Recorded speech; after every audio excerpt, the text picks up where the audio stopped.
Hey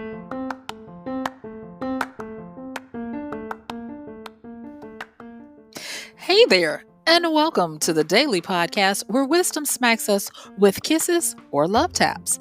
I'm MichelleSpiva, a wisdom strengthening coach, your host, and practical priestess of wisdom. Mwah. Join us daily to gain wisdom and mental strength as we tackle innovative thinking, address emotional and behavioral life traps, and yes, provide you with some practical how to's to wrap it all up. So settle in or crank up the speed 2x, whatever gets your mental processes firing as we dive in. Stay tuned.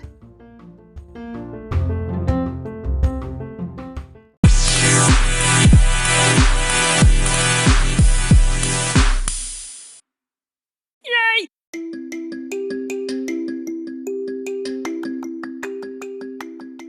What? You missed your deadline? But how? I thought you said you had a lot of time. Well, looks like you need a plan, don't you? Hey, this is MichelleSpiva, your practical priestess of wisdom, and I want to welcome you to today's podcast of Wisdom Smack. Mwah! Join me on the flip as we get into something very practical and something that a lot of people are going to be needing to use very soon. And join me as we talk about your Work from Home Survival Guide 101. I'll see you on the flip.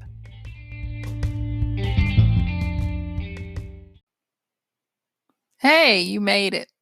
And it seems like there are going to be a lot more people starting to work from home in the next few days.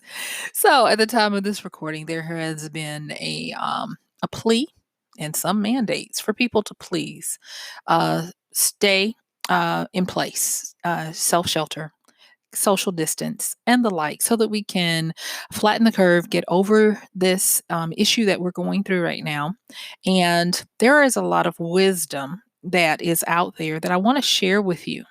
As a person who has worked from home for many years, well over a decade, and had the task of running a household from what I was able to get done in a given day, I don't take it for granted, but and not but. And I want to just hopefully give you a few little insights and wisdoms if this is new to you, and hopefully help you to get ready for what to expect. So, the first thing is my heart goes out to those of you who are having to deal with multiple spinning plates on the fly. Homeschooling, having to work from home, possibly having to take care of or see about elderly relatives. My heart really goes out to you, and I am just going to, send you love and support, and understand that we're out here holding you up. Okay. So let's get into it. The first thing I want to say is this, is that you have to be in a mental place to be prepared to do what you need to do.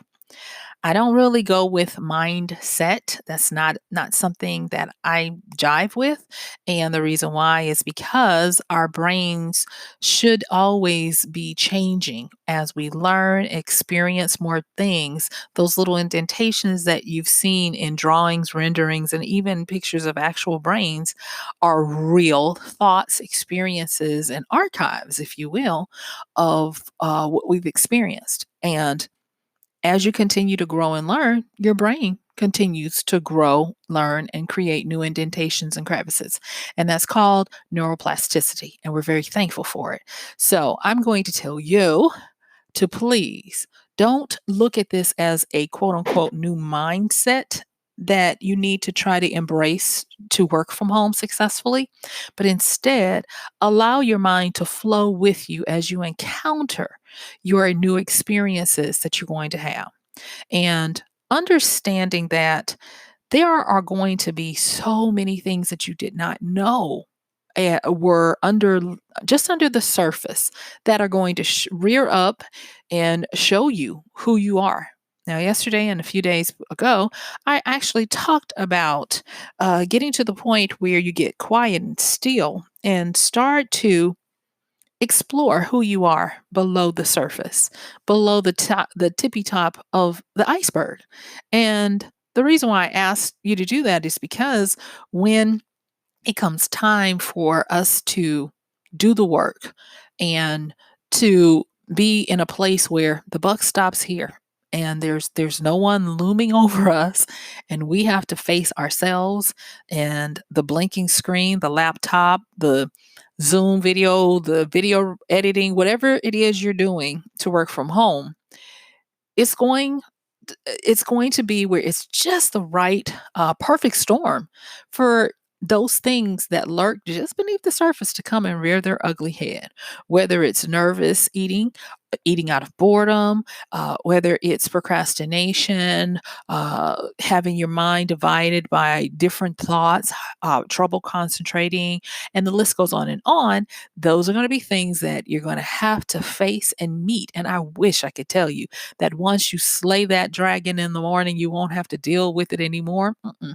Almost on a minute by minute basis, you're going to have to get to the point where you realize that you've got to flow with your situation and believe, because it takes a whole bunch of belief, it takes a whole bunch of reassurance and um, subduing that critical mental editor that's constantly in the back of your mind, chattering, telling you, you can't do this, doing things to make you remember, oh, I need to go and reorganize the plates in the cabinet and dust and all these things that would try to get you off of what you're supposed to do. That's going to be one of the biggest things. And a lot of people, when they think about working from home and not working in an environment where they have teams and accountability, they kind of sort of already know that this is the big thing that's probably waiting for you to have to endure.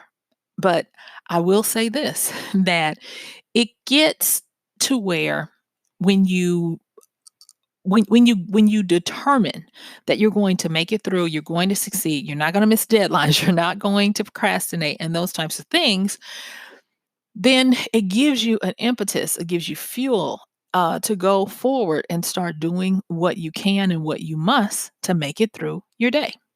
So now that we've talked about how you really want to not take it for granted that, oh, just because I want to do something means it's going to happen. And you understand that it's really about your mental capacity, your mental state, your mental flow. That's going to help you because that's the foundation. It's the fundamental of what it takes to be able to work from home. And so, with that, there's a saying in the online world called make your bed. And to quote unquote make your bed is to have a regimen, a routine, a religion, if you will, ritual even of getting up and getting prepared and ready to face your day. Making your bed means that you have moved from the state of sleep, of entertaining yourself, of being off, to now you're in the state of being at work and being ready for your day. It is very true that to have a time of when you get ready for your day, it helps to set up your day. For me, I don't always make it this way, but I don't even like to do it, but for me, it's get up, get on the treadmill, do my walk, and I actually have a little desk where I can put my laptop on it, and I don't walk fast, but I can do some writing, make notes of things that come as I'm walking. Then it's on to the shower, dressed, and in my office at my desk by a certain time. And recently, I have had to go back to stern, austere, even measures of getting around distraction.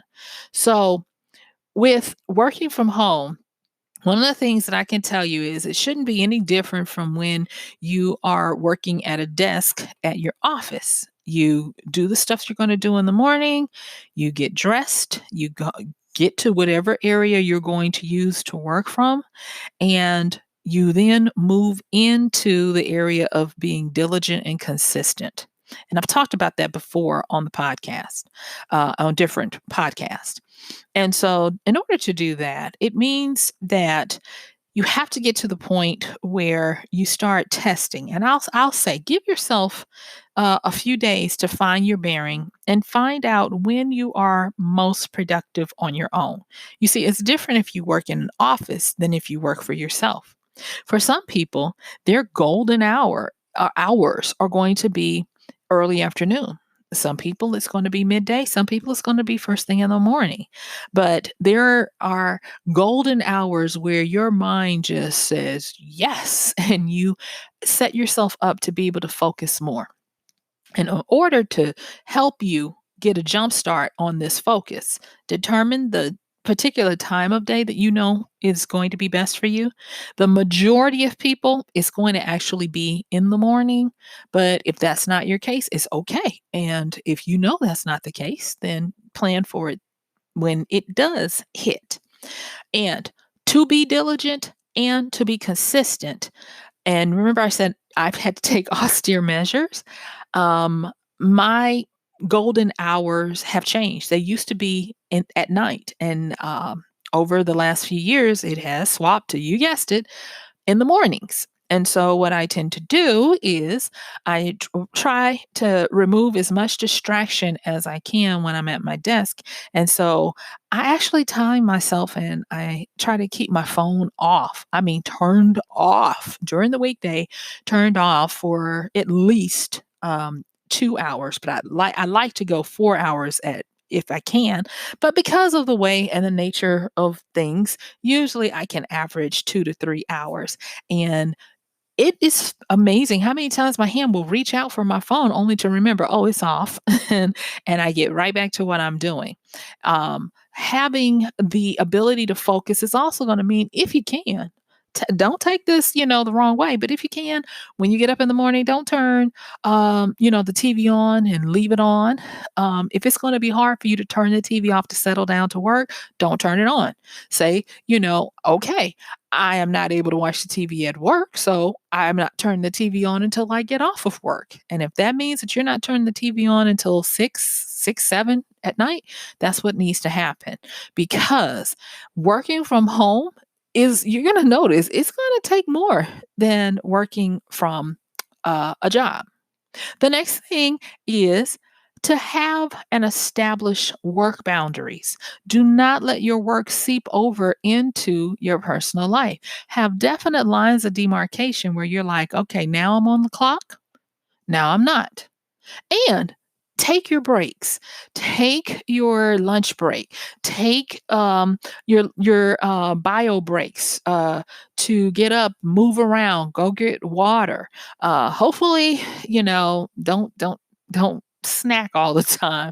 I know that's hard to say, and I am not going to be hypocritical about that because only because I eat in a eating window do I not do that. But it was because of working from home that I had to get my arms around that endless snacking and had to know the times that I could eat and the times that I couldn't because it goes back to having that quote unquote make your bed time when I'm in work mode and this is what we do to get things done.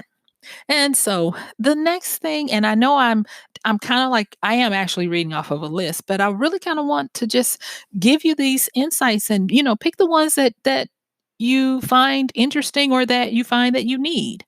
And so the next thing is to understand what is the proper goal you should have for either the different parts of your day or for your day. When you're working from home, one of the greatest things you'll get into the habit of doing is making some bullet points of things that the goals that you want to achieve.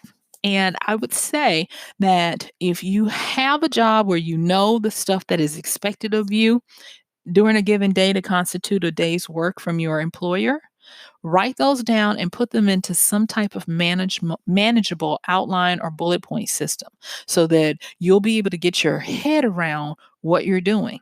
Because when you're working, especially if you know what your golden hours are, 9 times out of 10, you can knock out anywhere from 50% or more of your bullet points for the day when you do these things of making sure your mental game is right, making your bed, meaning that I'm at work, period. I'm at work. And then being diligent and consistent to stick to the task, remove the distractions.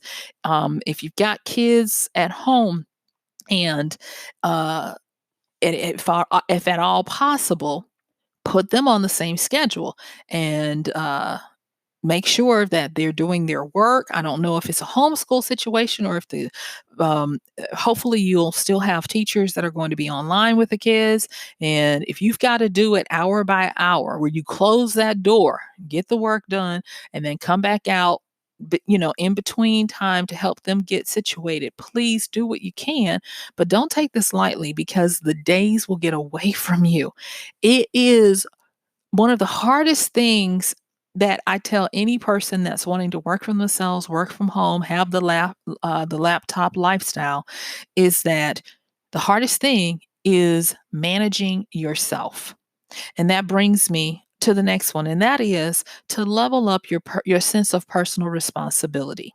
The best way I like to say it is to have a persona or a walk-in. When you sit down at that desk, imagine the everyday you sliding off to the side and the best work you sliding in to take up the mantle to do what is required. Maybe it's even your alter ego that takes over when you work. Even Beyonce has one that when she hits the stage, she's not Beyonce, she's Sasha Fierce.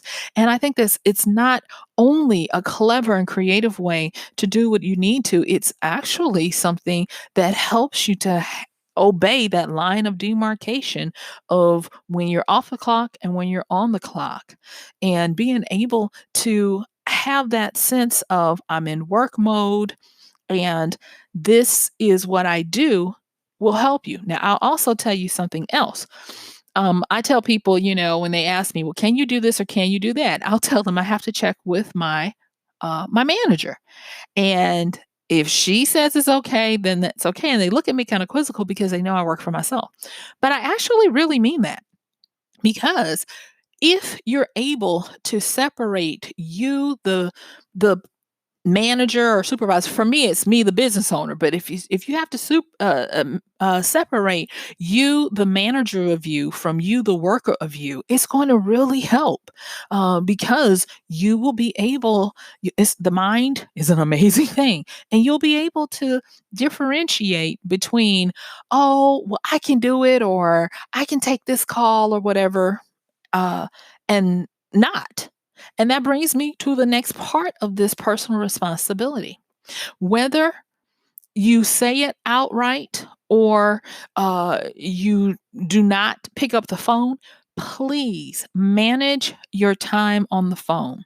People around, this is something that a lot of people who work from home, a lot of people who work for themselves are probably already nodding their heads because they know what I'm going to say. You have to make people aware that you are not off the clock, and you are not their babysitters or holding the phone listening to them talk for hours during the day. It just can't work. And if it's a problem, then limit it to maybe one time a week where that friend or that family member calls you and you put them on the speaker and you still can, do your work and let them talk. I used to have an issue with people who would think that because I worked from home, that they could call me on their evening commutes home and talk to me while they're in their cars driving because they're bored out of their skulls, but I'm still working. And it is something that you'll look around and all your time will be gone and you'll be well over the time when it's time for worker you to clock off and regular you to get back, your life. So guard these times. Take personal responsibility to make sure that you manage people's expectations, and that includes family, friends, children, and whoever's in your social system, to let them know during the day, it's nothing has changed. I am still on the clock and we've all got to make this work. All right. I hope this is, helping you. I've got a few more, but I hope this is helping you to understand that what you don't do all the time, you can't expect yourself to be good at. It takes practice, and you have to get to the point where you can work on it and understand that you're probably going to not be very good at it when you start out. So, like I said, give yourself a few days to, first of all, find those hours where you tend to just be in the flow and it's not as hard for you to produce and crank out the work as it is at any other time. Mark those times so that you can know that this is the time that I am going to home in, do the work, have no distractions, and just get it out. We call this the high output time. And it's not that it's the same time every day, but you will notice that more often than not, you'll have this spurt of energy or this ability to focus, and it usually lasts anywhere from 3 to 5 hours. But the sweet spot is usually going to be 3 to 4 hours where you have this ability to just focus. And if you can identify that, that's a shortcut that will help you tremendously. And know this, that when you are attempting to schedule your day and make sure that you figure out what you're supposed to do, if you know what your job is, and say for instance it's taking phone calls, okay, and you got to take phone calls all day, but you also have to document, you have to do some administrative paperwork, and you have to make sure that your productivity is up. Look and see how you can prioritize what you're doing so that you can take advantage of that time when you're going to be really good at what you do. So it balances all out the time when you're not. Now, let's talk really quickly about siesta, because siesta is real, okay? When you are working with others, you can kind of coast on other people's energy around you. So, say for instance, you notice that you come back, you take your lunch, around the usual time, midday. You come back and around 2 to 3, you're sleepy. You get up, you take a snack, you get some coffee, you go and you chat a little bit with your friends. You come back, and from maybe 3 to 5, you are able to give a little bit more before you get ready to go home. Well, what you're experiencing is siesta. And yes, some people are put into the sleepy time by the digestion of what they ate from their food. But then there are just certain things about our circadian rhythms that we tend to get entrained with everyone else. And there is a reason why some cultures and some countries actually have siesta time, that is okay. Have you ever noticed that there are some restaurants that they say they're closing down for changeover from lunch to dinner? And it's kind of funny that their changeover is usually going to start at around 3, and they're gonna open back up at around 6? Well, yes, they do actually change over from, the lunch service to dinner, but it also came out of the fact that people needed to take a break. They needed to slow down, and so it didn't make sense for the restaurants to stay open when people were sleepy or they wanted to just laze about, and so they took advantage of that time. Now, I'm telling you this because this doesn't go away just because you're working from home. I want you to be aware that you possibly could be affected by a natural siesta. And I don't know if it's going to exactly hit you at 2 or 2:30 or 3. But just be aware that if you find that that's the case, and I'm gonna tell you, if that is the case, it's a little harder when you don't have a lot of people around you, everyone feeding off of each other's energy and expectation to keep working. I want you to take precautionary measures, and that is, if you can handle it, instead of snacking on something, don't go lay down in the bed, but possibly take a 20-minute nap. Set your phone, your clock, or whatever, 20-minute nap, no more than 40 minutes, and that will refresh you to get you through the rest of your day.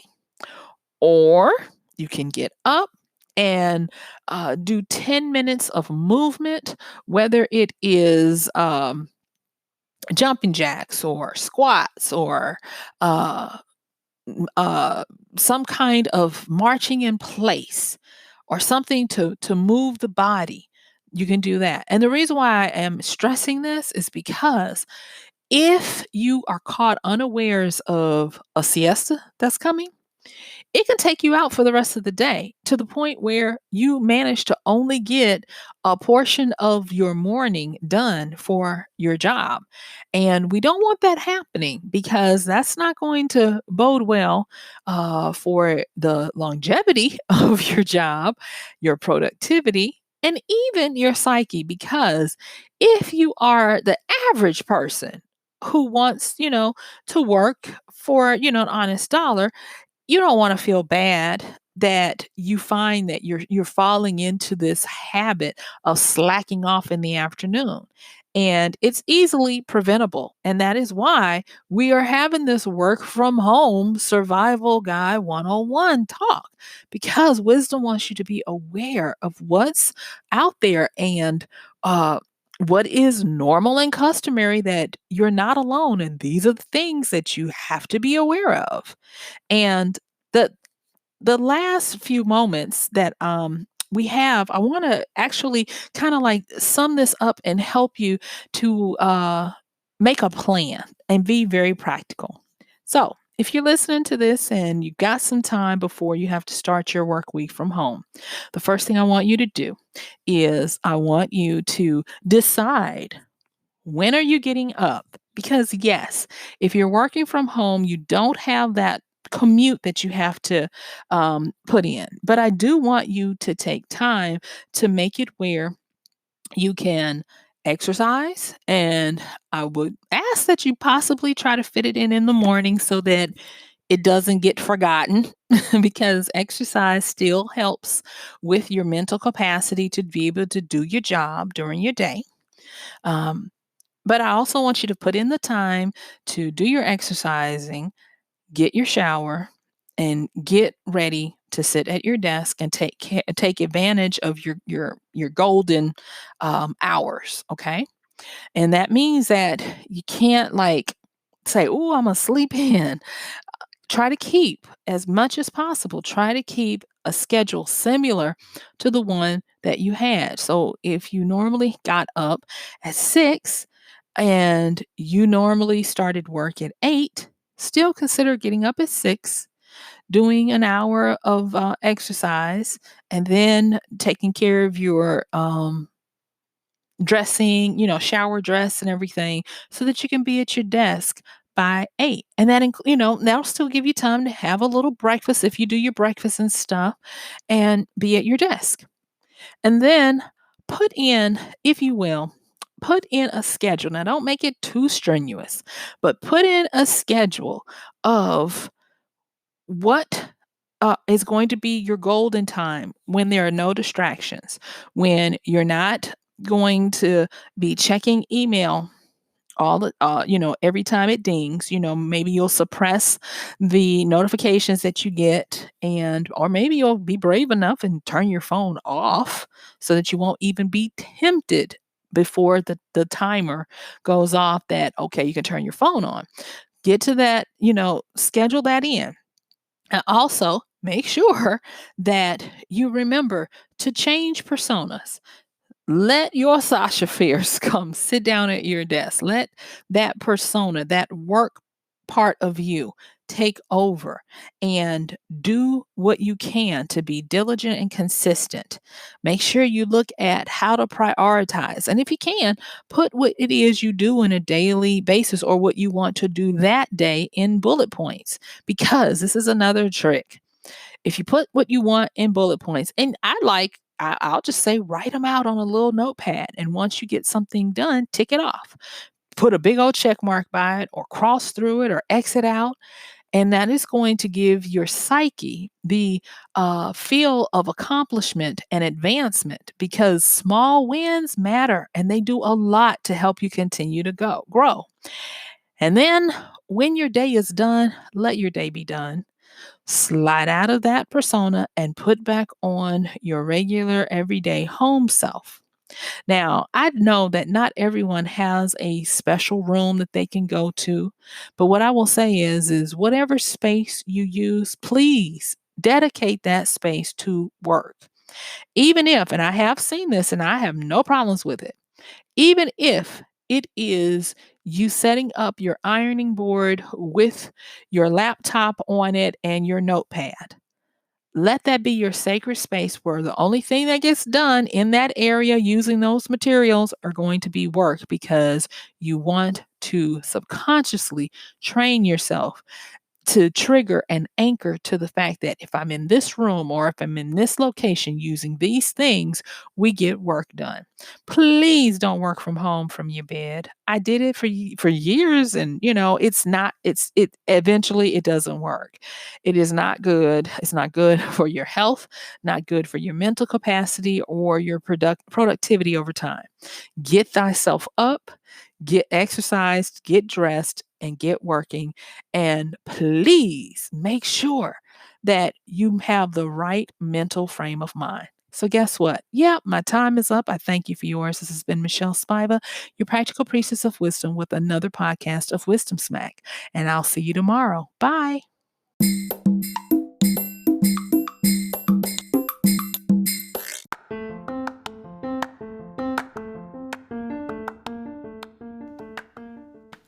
And that's going to do it for today's podcast of Wisdom Smack with Michelle Spiva.